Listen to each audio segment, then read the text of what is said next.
بسم اللہ الرحمن الرحیم۔ حضرات صحابہ کرام رضی اللہ عنہم کا حضرت عمر رضی اللہ تعالیٰ عنہ کے زمانے میں میدان جنگ میں اللہ اور رسول کی طرف دعوت دینا۔ حضرت ابو وائل کہتے ہیں کہ حضرت سعد رضی اللہ تعالیٰ عنہ مسلمانوں کو ساتھ لے کر چلے، یہاں تک کہ مقام قادسیہ میں پڑاؤ ڈالا۔ مجھے پوری طرح یاد نہیں، لیکن ہم لوگ غالباً 7 یا 8 ہزار سے زیادہ نہیں ہوں گے، اور مشرکین کی تعداد 30,000 تھی۔ اس روایت میں تو یہی تعداد ہے، لیکن البدایہ میں سیف وغیرہ کی روایت میں مشرکین کی تعداد 80,000 آئی ہے، اور ایک روایت میں یہ ہے کہ رستم 1,20,000 کے لشکر میں تھا اور 80,000 کا لشکر پیچھے آ رہا تھا، اور رستم کے ساتھ 33 ہاتھی تھے، جن میں سابور کا ایک سفید ہاتھی بھی تھا جو سب ہاتھیوں سے بڑا تھا اور سب سے آگے تھا، اور تمام ہاتھی اس سے مانوس تھے۔ البدایہ کی روایت ختم ہو گئی، اور اس جیسی اور تعداد بھی آئی ہے۔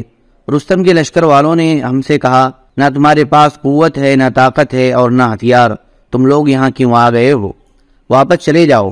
ہم نے کہا ہم تو واپس نہیں جائیں گے، اور وہ ہمارے تیروں کو دیکھ کر ہنستے تھے اور دوک دوک کہہ کر اپنی زبان میں ہمارے تیروں کو چرخی کے تکلے کے ساتھ تشبیہ دیتے تھے۔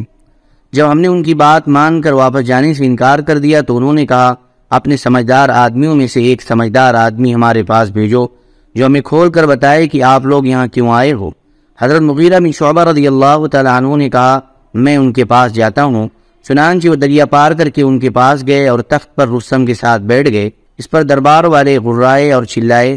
حضرت مغیرہ نے کہا، اس تخت پر بیٹھنے سے میرا مرتبہ بڑھا نہیں اور تمہارے سردار کا گھٹا نہیں۔ تو رستم نے کہا، تم نے ٹھیک کہا، تم لوگ یہاں کیوں آئے ہو؟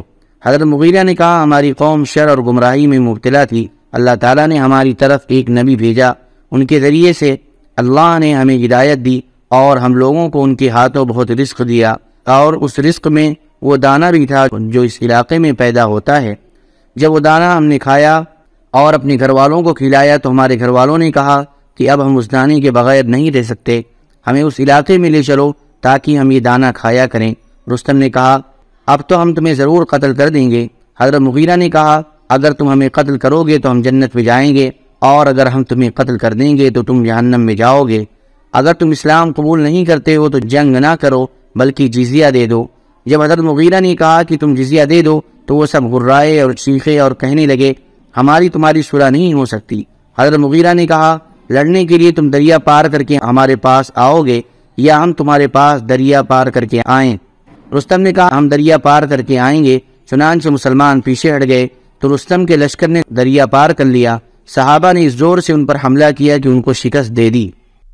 سبحان ربک رب العزت عما یصفون وسلام علی المرسلین الحمد للہ رب العالمین۔